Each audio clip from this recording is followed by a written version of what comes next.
जय स्टूडेंट, स्वागत है आप सभी लोग का स्कॉलर्स पैड अकेडमी के इस यूट्यूब चैनल पर। आज की इस वीडियो में हम पढ़ने वाले चैप्टर नंबर अलजेब्रिक एक्सप्रेशन का एक नया टॉपिक जिसका नाम है terms of an expression, factors and coefficient. तो प्रैक्टिस जोन 1 हमने पिछली वीडियो में कंप्लीट किया था, उसके बाद ही का नेक्स्ट टॉपिक है terms of an expression, factors and coefficient. तो ये फैक्टर्स एंड कोएफिशिएंट हमको समझना है। समझने के बाद इसी के बेसिस के ऊपर कुछ सॉल्व एग्जाम्पल हमें सॉल्व करने हैं, जो कि मैं अभी तो सॉल्व एग्जाम्पल सॉल्व करके नहीं देता हूँ आपको, तो हम डायरेक्टली प्रैक्टिस जोन सॉल्व करेंगे। मैं ट्राई करूंगा कि इस एक ही वीडियो में मैं पूरा का पूरा चैप्टर आपका खत्म कर दूं, ताकि आपको पढ़ने में इजीली वो अवेलेबल हो जाए, क्योंकि आपके यूनिट टेस्ट बहुत करीब आ जाएंगे। अभी जनवरी महीने में सभी स्कूल का यूनिट टेस्ट रहेगा, तो यूनिट टेस्ट में आपको कम से कम 8 चैप्टर से लेके 8 या 9 चैप्टर 8 चैप्टर से लेके हो सकता है 13-14 चैप्टर तक लेसन रहे, 4 से 5 लेसन रहे। तो उसकी वजह से मैं ये पूरा का पूरा लेसन एक ही वीडियो में फिनिश कर दूंगा, ठीक है। तो यहाँ पे देखो फैक्टर, सबसे पहले क्या होता है फैक्टर्स। तो यहाँ पे लिखता हूं मैं फैक्टर्स।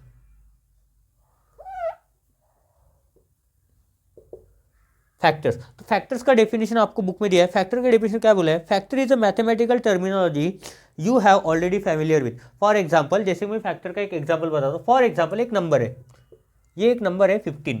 अब ये 15 नंबर जो है ये किसी ना किसी के टेबल में आएगा, तो मुझे पता है ये 15 3 के टेबल में आता है। कैसे? 3 5 हो जाता है 15, 3 5 क्या हो जाता है 15। इसका मतलब मैं बोल सकता हूँ कि यहाँ पर 3 एंड 5 मेरे क्या हो जाते हैं? मेरे क्या हो जाते हैं? फैक्टर हो जाते हैं। 3 और 5 क्या हो जाते हैं? फैक्टर हो जाते हैं। फॉर एग्जाम्पल, ऐसे दूसरा नंबर देखते हैं 6, क्या हो जाता है? 3 इंटू 2 6 हो जाता है। तो इसका मतलब 3 एंड 2 ये क्या हो जाते हैं? इसके फैक्टर हो जाते हैं। मतलब अगर 3 और 2 को मैं मल्टीप्लाई कर रहा हूँ, तो ये 3 और 2 दोनों क्या बन जाते हैं? मेरे फैक्टर बन जाते हैं। किसके?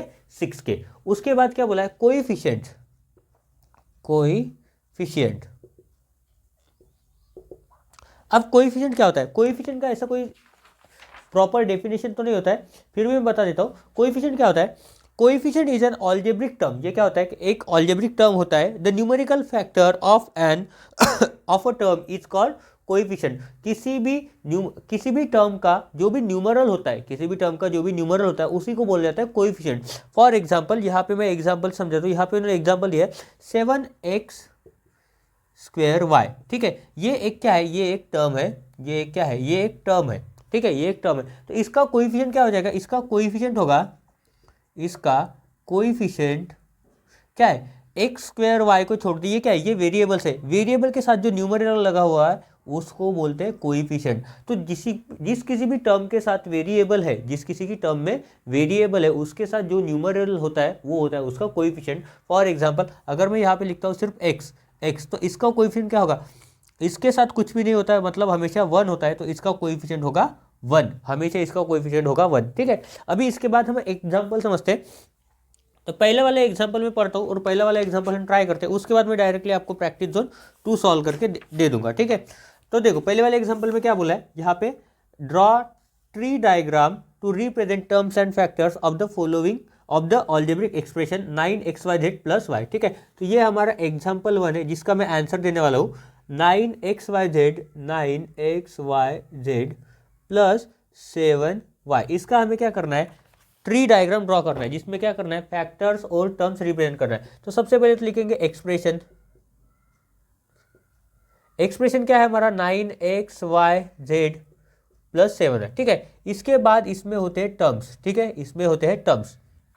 तो ये हमारा फैक्टर जो है उसके बेसिस के ऊपर ये एग्जाम्पल बनाया हुआ है। तो टर्म्स क्या है इसमें टोटल 2 टर्म्स है। एक है 9xyz और दूसरा है 7y। दूसरा क्या है? 7y। उसके बाद आता है इसमें फैक्टर्स।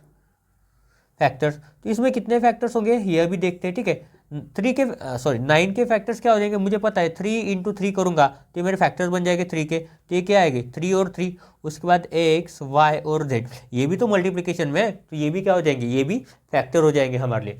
उसके बाद 7 और y, देखो 7 किसी के टेबल में नहीं आता है, पर वो 1 के टेबल में आता है। तो 1 7 और y, इसमें अगर आप 1 नहीं भी लिखते हो तो भी चलता है, 7 और y लिखोगे तो भी चलेगा, ठीक है। तो ये बहुत सा सिंपल है, ठीक है। दूसरा जो एग्जाम्पल है हमारा कोएफिशिएंट का, तो वो मैं आपके सॉल्व करके नहीं देने वाला हूँ। अभी हम डायरेक्टली सॉल्व करने वाले हैं हमारा प्रैक्टिस जोन 2। तो देखो, प्रैक्टिस जोन 2 का हमारा फर्स्ट क्वेश्चन है। फर्स्ट क्वेश्चन, मैं क्वेश्चन नहीं लिखने वाला हूँ यहाँ पे। जिनके पास ईडैक का टेक्स्ट बुक नहीं है, तो वो एक ईडैक डिजिटल करके एक ऐप आता है, तो उसमें आपको स्कूल कोड लगेगा। किसी भी स्कूल का कोड यूज़ कर लो, तो उसमें आपको टेक्स्ट बुक मिल जाएगा, ठीक है। तो जो लोग ईडैक पढ़ रहे हैं, ये बस लास्ट ईयर है जहाँ पे मैं ईडैक पढ़ाने वाला हूँ, उसके बाद नेक्स्ट ईयर से मैं दूसरा स्टेट बोर्ड का बुक या फिर एनसीईआरटी का बुक पढ़ाऊँगा, ठीक है। तो अभी थोड़ा सा क्वेश्चन सुन लो, बाद में आप बुक में लिख भी सकते हो, ठीक है। तो यहाँ पे देखो फर्स्ट क्वेश्चन है, write two expression using the combination of a constant and two variable, ठीक है। एक कांस्टेंट और दो वेरिएबल को यूज करके क्या करना है, हमें दो एक्सप्रेशन बनाना है, ठीक है। तो यहाँ पे लिखते हैं expressions following are the two expressions, ठीक है। तो पहला है फॉर एग्जांपल लिखते हैं एक्स प्लस वाई प्लस 9, ठीक है। दो वेरिएबल यूज हो गए, एक कांस्टेंट, ठीक है, बी, ठीक है, एम वाई प्लस 64/3, ठीक है। तो ये हो गया हमारा दूसरा एक्सप्रेशन। तो ये हो गया हमारा फर्स्ट क्वेश्चन का आंसर। उसके बाद लिखते हैं सेकंड क्वेश्चन का आंसर। सेकंड में क्या बोला है, make a tree diagram to show the terms and factors of the expression 6xy plus 7z, 6xy plus 7z। तो इसमें हमें क्या करना है, इसमें हमें बनाना है फैक्टर ट्री डायग्राम। तो सबसे पहले क्या लिखना पड़ेगा हमें, सबसे पहले लिखना पड़ेगा एक्सप्रेशन को,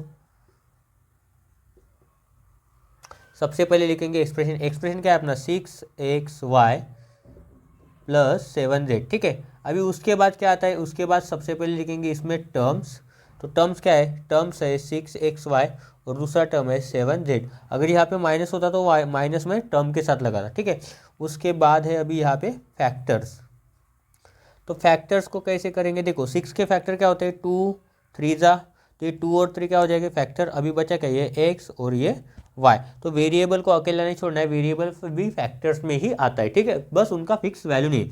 उसके बाद 7z, तो 7 किसी के टेबल में नहीं आता, 1 के टेबल में आता है, तो लिख सकते हैं 1 और 7 या फिर 7 और यहाँ पे लिखेंगे z। तो ये हो गया हमारा सेकंड क्वेश्चन भी यहाँ पे सॉल्व।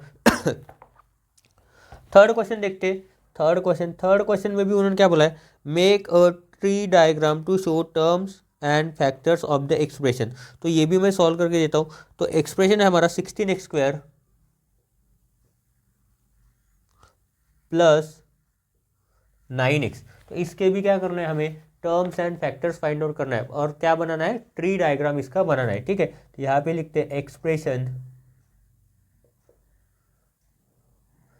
एक्सप्रेशन क्या है हमारा 16x² प्लस 9x, ठीक है, 16x² प्लस 9x। अभी इसके बाद क्या लिखेंगे, इसके बाद लिखेंगे इसमें जितने टर्म्स है वो, ठीक है। तो इसमें कितने टर्म है, इसमें टोटल 2 टर्म है, तो एक आ जाएगा 16x² और दूसरा टर्म है यहाँ पे 9x। अभी बाद में क्या बचा है, फैक्टर्स, ठीक है। तो 16 के फैक्टर्स सबसे पहले निकालो। 16 के फैक्टर्स क्या हो जाएंगे, 16 इज इक्वल टू देखो 4 × 4 होता है, ठीक है। 4 को हम लिख सकते हैं 2 × 2 और इस 4 को लिख सकते हैं 2 × 2। ये मल्टीप्लिकेशन जो सेंटर वाला है वही यहाँ पे लिखा है। तो 16 के फैक्टर लिखो अभी 2 2 2 2, ठीक है। ऐसे फैक्टर x² मतलब क्या होता है, x² मतलब होता है x × x। तो x और ये 2 2 2 2 ये क्या हो जाएंगे 16 के फैक्टर।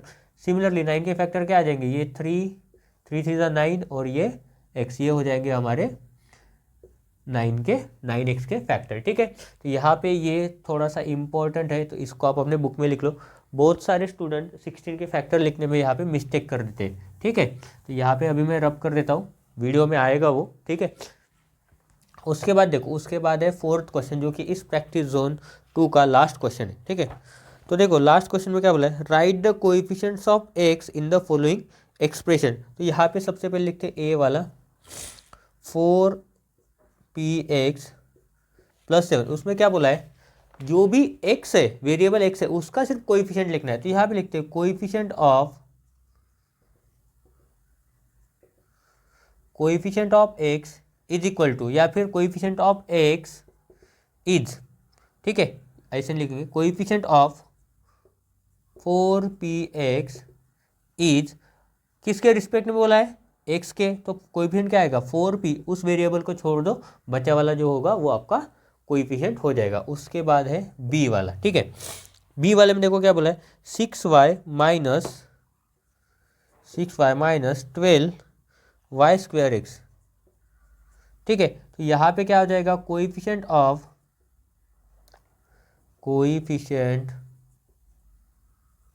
Of x. अभी यहाँ पे दूसरा सेंटेंस, कोएफिशिएंट ऑफ एक्स क्या हो जाएगा, -12y², -12y², ठीक है, ये हो जाएगा यहाँ पे कोएफिशिएंट। ठीक है, तो ये प्रैक्टिस जोन 2 में सिर्फ 4 ही क्वेश्चन थे। अभी इसके बाद का नेक्स्ट टॉपिक हम लेते हैं, जिसका नाम है like and unlike terms. Like and unlike term में सबसे पहले हम जानने वाले लाइक टर्म के बारे में। तो लाइक टर्म का डेफिनेशन क्या होता है, the terms with the similar algebraic factors are called like term. तो यहाँ पे सबसे पहले डेफिनेशन लिख देता हूँ, the terms with similar algebraic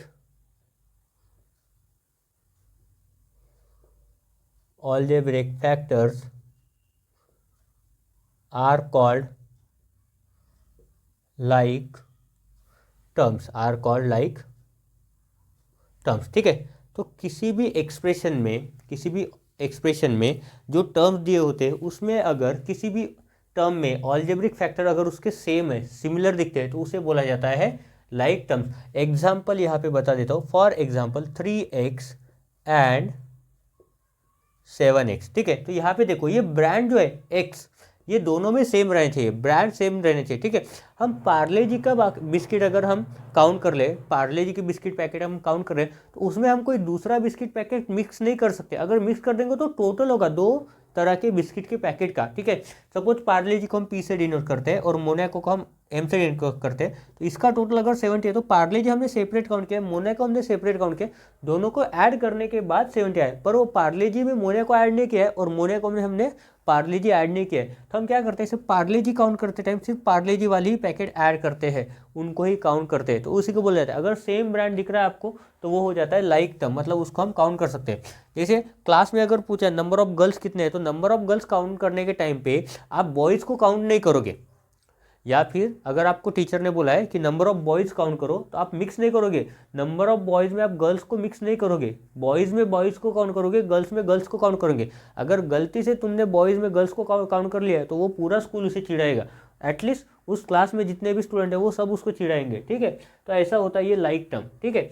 ये जो गर्ल्स एंड बॉयज़ वाला एग्जांपल है, वो अनलाइक टर्म वाला है, हम कंबाइन नहीं कर सकते दोनों को, मेल एंड फीमेल को कंबाइन काउंट नहीं कर सकते। अगर काउंट भी करें तो क्या बोलेंगे हम कि total number of girls plus total number of boys is equal to, ठीक है, जितना टोटल आएगा उतना। तो टोटल हम कंबाइन नहीं करेंगे, उसको प्लस करेंगे, गर्ल्स काउंट और बॉयज काउंट, ठीक है। तो उसको कभी कंबाइन नहीं करना है, वो अनलाइक टर्म होता है। एग्जाम्पल बताता हूँ मैं, इसके बाद एक और एग्जाम्पल लिखते हैं, ठीक है।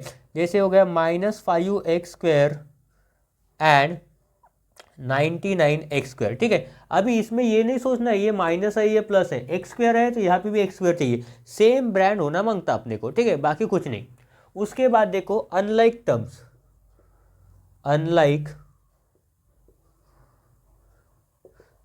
अब अनलाइक टर्म्स और लाइक टर्म में डिफरेंट क्या है, बस एक ही डिफरेंस है, सिमिलर को हटा के आप डिफरेंट अलजेब्रिक फैक्टर्स लिख दो। तो यहाँ पे डेफिनेशन क्या बनेगी, the terms with different algebraic factors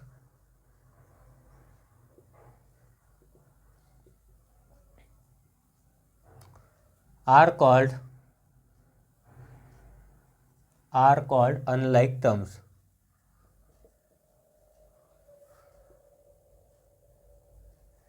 are called unlike terms, मतलब किसी भी टर्म में अगर डिफरेंट अलजेब्रिक फैक्टर्स है, तो उसे क्या बोलेंगे, अनलाइक टर्म। एग्जांपल से समझाता हूँ, ठीक है। फॉर एग्जांपल मैंने बोला था अभी 3x एंड 3y। अभी देखो यहाँ पे 3 और 3 तो सेम है, कोएफिशिएंट सेम है, बट वेरिएबल क्या है, वेरिएबल डिफरेंट है। ये x ब्रांड वाला है, ये y ब्रांड वाला है, तो अलग हो गए अनलाइक टर्म। ना इसको हम ऐड कर सकते हैं, ना सब्ट्रैक्ट कर सकते हैं, मल्टीप्लाई और डिवीजन कर सकते हैं, ठीक है। मल्टीप्लाई करेंगे तो 3 से 3 मल्टीप्लाई हो जाएगा, x इंटू वाई हो जाएगा, मतलब xy आएगा, ठीक है। डिवाइड भी कर सकते हैं, 3 से 3 कैंसिल हो जाएगा, x अपॉन वाई आ जाएगा, ठीक है। पर ऐड और सब्ट्रैक्ट नहीं कर सकते, ऐड और सब्ट्रैक्ट हम सिर्फ लाइक टर्म को कर सकते हैं, ठीक है। दूसरा एग्जाम्पल यहाँ पे लिखते हैं 33m² एंड 44p², ठीक है। तो कोई भी अलग अगर वेरिएबल हो, कोई भी अलग अगर वेरिएबल हो तो उसको हम बोलेंगे अनलाइक टर्म, ठीक है, जिसमें वेरिएबल सेम नहीं होना चाहिए, वेरिएबल का वैल्यू, वेरिएबल का ऑर्डर कुछ भी सेम नहीं होना चाहिए, उसका डिग्री भी सेम नहीं होना चाहिए, तभी हम डिफ्रेंशिएट कर पाएंगे like term and unlike term में, ठीक है। तो ये बहुत ही ईजी एंड बहुत ही सिंपल टॉपिक है। इसके बेसिस के ऊपर कुछ एग्जांपल दिए जो कि मैं नहीं पढ़ाने वाला हूँ, हम डायरेक्ट प्रैक्टिस जोन 3 सॉल्व करेंगे, ठीक है। उसके बाद दिया है monomial, binomial, trinomial and polynomial, ठीक है। तो सबसे पहले हम पढ़ते हैं मोनोमियल। इसकी डेफिनेशन आपको बुक में दी गई है, ठीक है, तो डेफिनेशन मैं नहीं लिखने वाला हूँ, मैं सिंपली समझाते वाला हूँ, ठीक है। मोनो मतलब होता है सिंगल, मोनो मतलब क्या होता है सिंगल। अब ये सिंगल वर्ड से सभी फैमिलियर है, ठीक है। सिंगल मतलब होता है अकेला, केला नहीं बोला है मैंने, सिंगल मतलब होता है अकेला, ठीक है। सिंगल मतलब अलोन बोल सकते हैं, अकेला, ठीक है। सिंगल मतलब अलोन बोल सकते हैं या फिर इसको बोलते हैं वन, ठीक है। जिस किसी भी अलजेब्रिक एक्सप्रेशन में सिर्फ एक ही टर्म हो, द अलजेब्रिक डेफिनेशन क्या है, an expression which contains only one term is called monomial, ठीक है। फॉर एग्जाम्पल ये समझो 3x हो गया, समझो यहाँ पे 4y है, समझो यहाँ पे a है, समझो यहाँ पे b है। फॉर एग्जाम्पल समझो यहाँ पे 3m है, समझो यहाँ पे 99y² है। तो ऐसे कुछ एक्सप्रेशन जिनमें सिर्फ एक ही टर्म होती है उसको बोला जाता है मोनोमियल, उसको क्या बोला जाता है, मोनोमियल। दूसरा है बाइनोमियल, दूसरा क्या है, बाइनोमियल्स, ठीक है।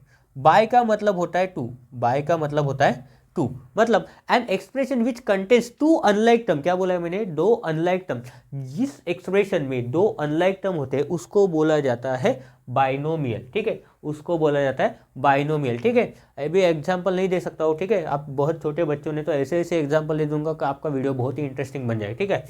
तो बाइनोमियल में क्या होता है, दो टर्म होते हैं। फॉर एग्जाम्पल एग्जाम्पल में क्या डिफरेंस है, यहाँ पे सिंगल टर्म है, यहाँ पे कितने होने चाहिए, दो अनलाइक टर्म होने चाहिए। इसका मतलब मैं लिख सकता हूँ x एंड y, ठीक है, या फिर ऐसा बोल सकते हैं x plus Y, a plus B, m-n। तो ऐसा कुछ भी हो सकता है जहाँ पे कितने टर्म हो, दो अनलाइक टर्म हो जो कि सेपरेट हो रहे हैं एडिशन या फिर सब्ट्रैक्शन से, प्लस या फिर माइनस से वो सेपरेट हो रहे हैं, ठीक है। उसके बाद थर्ड है trinomial,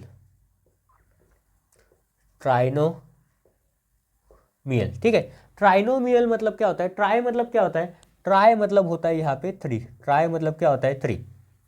N expression which contains three unlike term, क्या बोला है, an expression which contains three unlike term is called trinomial. किसी एक्सप्रेशन में अगर तीन अनलाइक टर्म हो तो उसको क्या कहा जाता है, उसको कहा जाता है ट्राइनोमियल, ठीक है। एग्जाम्पल से समझते, फॉर एग्जाम्पल अगर मैं लिखता हूँ यहाँ पे a plus B plus C, या फिर यहाँ पे लिखते हैं x minus Y minus Z, ठीक है। ऐसा कोई भी एग्जांपल ले लेगा जिसमें क्या है, तीन अनलाइक टर्म है, तीनों ब्रांड अलग अलग है, तीनों ब्रांड क्या है, अलग अलग है, ठीक है।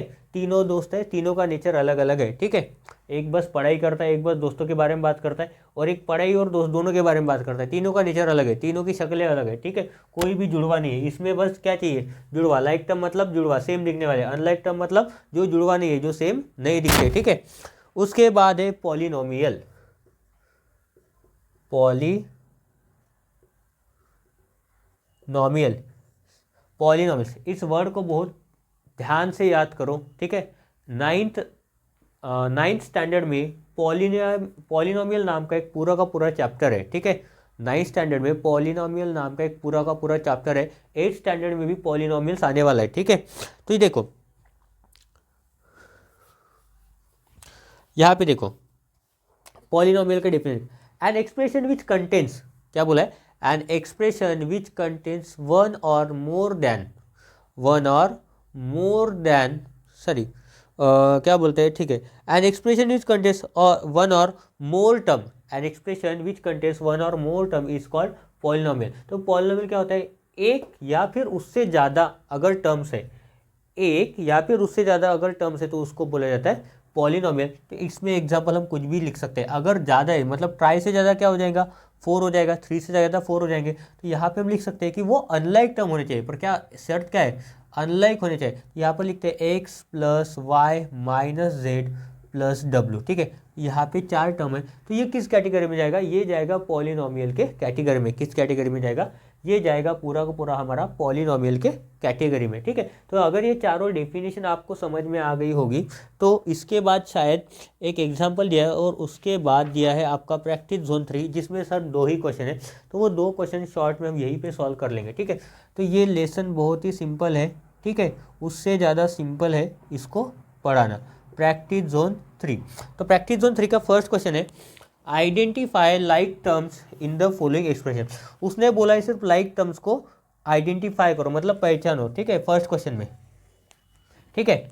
तो फर्स्ट क्वेश्चन में हम अभी आइडेंटिफाई करते हैं लाइक टर्म्स को, ठीक है। तो यहाँ पे टोटल टर्म्स दिए गए, पहले टर्म्स लिख लेता हूँ, 12a, 7x²,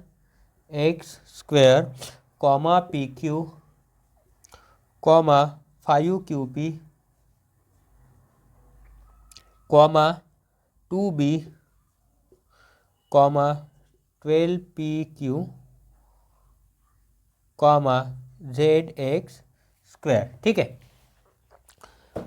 तो यहाँ पे देखो, यहाँ पे क्या करना है, सिर्फ हमें लाइक टर्म्स को आइडेंटिफाई करना है। तो यहाँ पे लिखते हैं लाइक